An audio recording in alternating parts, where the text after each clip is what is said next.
ఒక్కసారి కొమ్మూరి గోల్డ్ కి కాల్ చేయండి. తాకట్లో ఉన్న మీ బంగారాన్ని విడిపించి మార్కెట్ ప్రైస్ కి వాళ్ళు కొనుక్కుని మిగతా డబ్బులు మీకు ఇచ్చేస్తారు. హలో అండి, అందరికీ నమస్కారం. జనం కోసం నిజం కోసం ఎప్పుడు మనం టీవీ పోరాటం చేస్తూనే ఉంటుంది.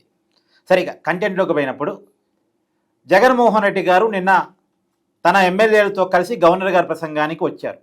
నిన్న 11వ తేదీ 11 మంది ఎమ్మెల్యేలతో వచ్చి 11 నిమిషాల పాటు షో చేసి వెళ్ళిపోయారు. ఈరోజు అన్ని పేపర్లో కూడా ఈ బ్యానర్ ఐటమ్ క్యారీ ఆన్ అవుతుంది. ఎందుకు మళ్ళా తిరిగి ఆ అసెంబ్లీ సమావేశానికి రాలేదు? నిన్న కేవలం అటెండెన్స్ కోసం వచ్చారా? సరే, అటెండెన్స్ కోసం వచ్చినప్పుడు కూడా దాన్ని పరిగణలో తీసుకోమని స్పీకర్ గారు చెప్తా ఉన్నారు. గతంలో కూడా చెప్పారు, గవర్నర్ గారి ప్రసంగం అనేది ఉభయ సభల సమావేశానికి సంబంధించినటువంటి అంశం, అది శాసనసభకు మాత్రమే సంబంధించిన అంశం కాదు అనేది చెప్పారు. ఈ రోజు నుంచి డిజిటల్ అటెండెన్స్ కూడా పెడుతున్నారు. ఈ కేవలం వైసీపీ నాయకుల కోసమే డిజిటల్ అటెండెన్స్ పెడుతున్నారా? ఎందుకంటే సభకు రావాల్సిందే, ఫేస్ థంబ్ ఇవ్వాల్సిందే, సీట్లో కూర్చోవాల్సిందే, కనీసం 60 సెకండ్లైనా కనీసం 1 నిమిషమైనా సీట్లో కూర్చోవాల్సిందే అనే ఒక నిబంధన. ఈ నిబంధన ప్రకారం వైసీపీ సభకు రాకపోతే వాళ్ళ మీద చర్యలు తప్పవా? వైసీపీకి ఉన్నటువంటి 11 స్థానాల్లో ఉప ఎన్నికలు తప్పవా? మాట్లాడుకునే ప్రయత్నం చేద్దాం. నాతో ఉన్నారు ప్రముఖ సామాజిక రాజకీయ విశ్లేషకులు అంకంరావు గారు. సార్ నమస్కారం. నమస్తే కట్టవారు. సార్, వైసీపీ ఎమ్మెల్యేల మీద క్రమశిక్షణ చర్యలు తీసుకునేటువంటి అవకాశం ఉందా? అక్కడ ఉప ఎన్నికలు వస్తాయి అంటే డైరెక్ట్గా ఏం చెప్తారు?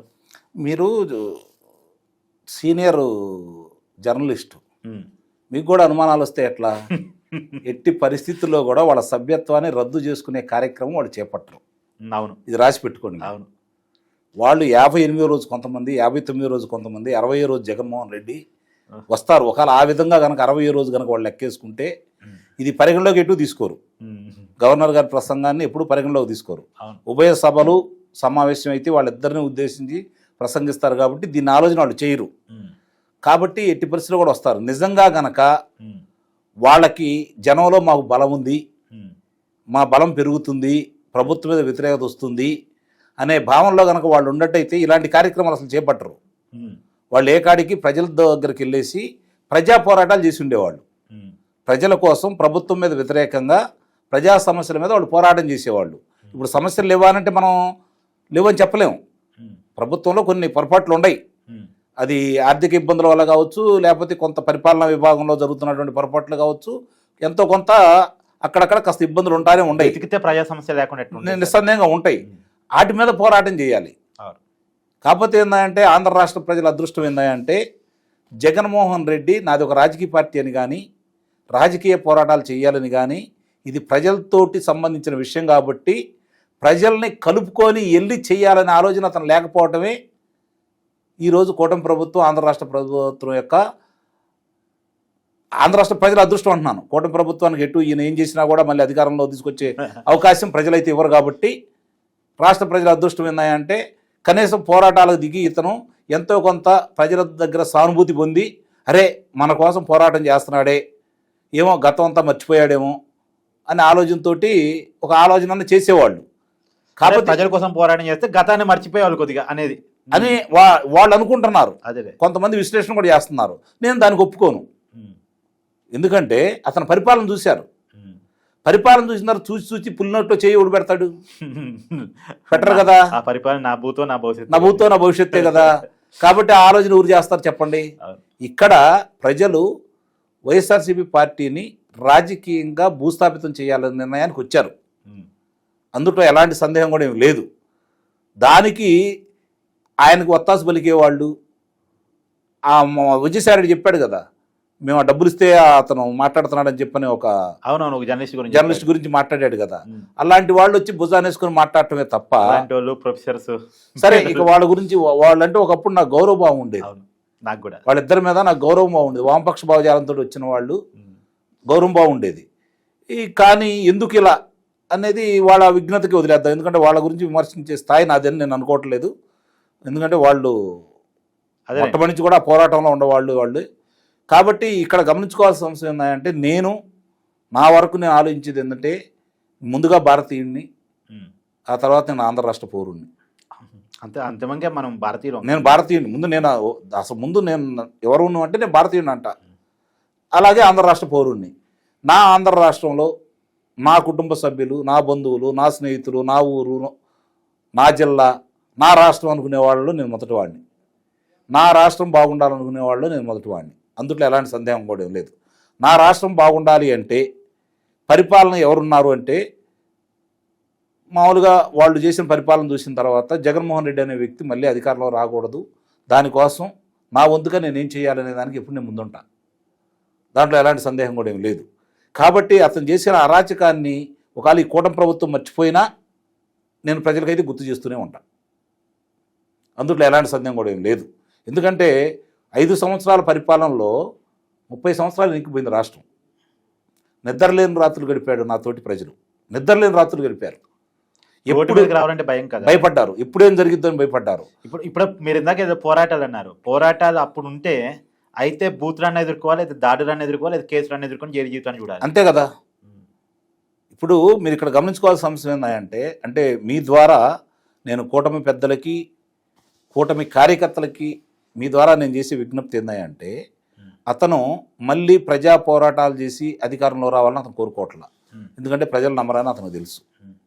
రెండోది, ఈరోజు అతను ఏం కోరికతోటి జనంలోకి వెళ్తున్నాడు, ఈ కూటమి మధ్య వైషమ్యాలు సృష్టించాలి, వీళ్ళు విడిపోవాలి, దానికోసం ప్రాంతీయతత్వాన్ని, కులతత్వాన్ని, మతతత్వాన్ని ఏ అంశం ఉంటే దాన్ని బయటికి తీసుకొచ్చేసి ఈ తెలుగుదేశం పార్టీ కేడర్ని, జనసేన పార్టీ కేడర్ని రెచ్చగొట్టి వాళ్ళ చేత దాడులు చేయించుకొని సానుభూతి పొంది మళ్ళీ అధికారంలో రావాలనుకుంటున్నాడే తప్ప సహజంగానే దాడులు చేస్తే ఎంత కోపం ఉండా వాళ్ళ మీద, ఎక్కడో అంటే అటు ఇటు 35% ఓట్లుంటే మిగిలిన 30% ఓట్లలో అరే వీళ్ళకి తేడా ఏంటి,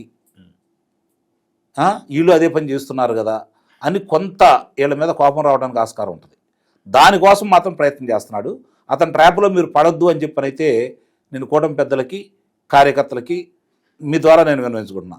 అది కార్యకర్తలు ఆ విధంగా స్పందించకుండా ఉండాలి అంటే పార్టీ చేయాలి, ముఖ్యమంత్రి గారు చేయాలి, యంత్రాంగం పూర్తిగా వాళ్ళ బాధ్యతలు వాళ్ళు నిర్వహించాలి.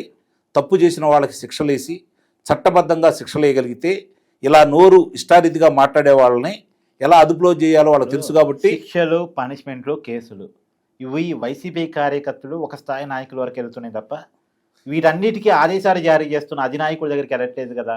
ఇప్పుడు మామూలుగా ఇప్పుడు చూశాను నేను అమ్మటి రాంబాబు ఇష్యూ, ముఖ్యమంత్రి గారిని ఆ విధంగా మాట్లాడాడు, అవును, పోలీసుల మీద దురుసుగా ప్రవర్తించాడు. మరి న్యాయస్థానాలు ఆయనకు బెయిల్ ఎలా ఇస్తున్నాయి అంటే అదే అధినేత మీద పెట్టినా కూడా ఇదే పరిస్థితి కదా, అప్పుడు అతను హీరో అవుతాడు కదా. ఆ విషయంలో కూటమి స్ట్రాటజీ కరెక్టే, కాకపోతే ఇలా మాట్లాడే వాళ్ళకి ఉపేక్షించకుండా 41 నోటీసులు ఇచ్చేసి మీరు పిలిపించుకోండి 1-4 సార్లు. అంటే ఏ కేసు కూడా ఇప్పుడు మద్యం స్కామ్ కావచ్చు, లేకపోతే లడ్డు నకిలీ నేను కల్తీ నకిలీ నెయ్యి వ్యవహారం కావచ్చు, ఈ విషయాల్లో అధినాయకుడి దాకా కేసులు ఏమీ పోవట్లేదు కదా అని. ఇప్పుడు అధినాయకుడి దాకా పోవాలి అంటే ఎవరైతే ఈ కార్యక్రమం చేపట్టారో వాళ్ళ స్థాయి దాటి వెళ్ళింది అని చెప్పని అన్ని నివేదికలు ఉన్నాయి కదా ఇప్పుడు. అవును, దాంట్లో షార్ట్షీట్లో పొందుపరిచారు కదా, ఏది మద్యం కుంభకోణంలో అయితే. మరి వెళ్ళలేదని మనం ఎలా భావిస్తాం? విచారణ కావాలి కదా, ఇది న్యాయ వ్యవస్థలో ఉన్నటువంటి లోపమే కదా. సరే, కోర్టును మనం అనలేములేండి. కాదు, అంటే వాళ్ళకే అన్ని కోర్టులు లేకపోవటం, న్యాయమూర్తులు లేకపోవటం, ఆలస్యం కావటం, రకరకాల కారణాల వల్లే కదా, అది నేను అంటుంది. ఓకే, అట్లాగే కొన్ని ఉదాహరణ ఇప్పుడు మన ఆంధ్ర రాష్ట్ర హైకోర్టు ఉందండి, అవును, ఆ న్యాయమూర్తుల మీద వీళ్ళు ఇష్టారాజ్యంగా పెట్టారు, పోస్టులు పెట్టారు. వాళ్ళ మీద చర్యలు తీసుకోమని చెప్పి సిఐడికి చెప్పారు, సిఐడి చేతులు ఎత్తేసింది, సిబిఐకి ఇచ్చారు. అర్థం చేసుకోండి, సిబిఐకి ఇచ్చారు. సిబిఐ అంటే సార్ సిబిఐకి సిబిఐ తెలియదు నాకు, సిబిఐకి కూడా ఇచ్చారు. జేబీఐ తెలుసు నాకైతే. సరే, జేబీఐకే దానికే ఇచ్చారు. ఇచ్చిన తర్వాత వాడు కూడా సమగ్రంగా వాళ్ళందరూ అదుపులో తీసుకోలేదు, పెద్ద చర్యలు తీసుకోలేదు. అంటే న్యాయమూర్తులను అంటే అలాంటి చర్యలు తీసుకోమని మీరు చెప్పారు కదా, ముఖ్యమంత్రిని అంటే మీరు ఈ విధంగా వదిలేస్తారా? నాకు తెలియక అడుగుతున్నాను, చెప్పండి. సామాన్యుడిగా సగటు మనిషిగా నేను వదిలేస్తుంది అంతే.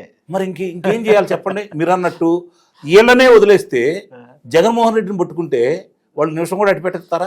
ఇలా కనీసం 14 రోజులు రిమైండ్ అన్న ఇస్తారా? వాళ్ళు ఇప్పిస్తారా? మీకు నమ్మకం ఉందా? నాకైతే నమ్మకం లేదు. నాకైతే నమ్మకం లేదు.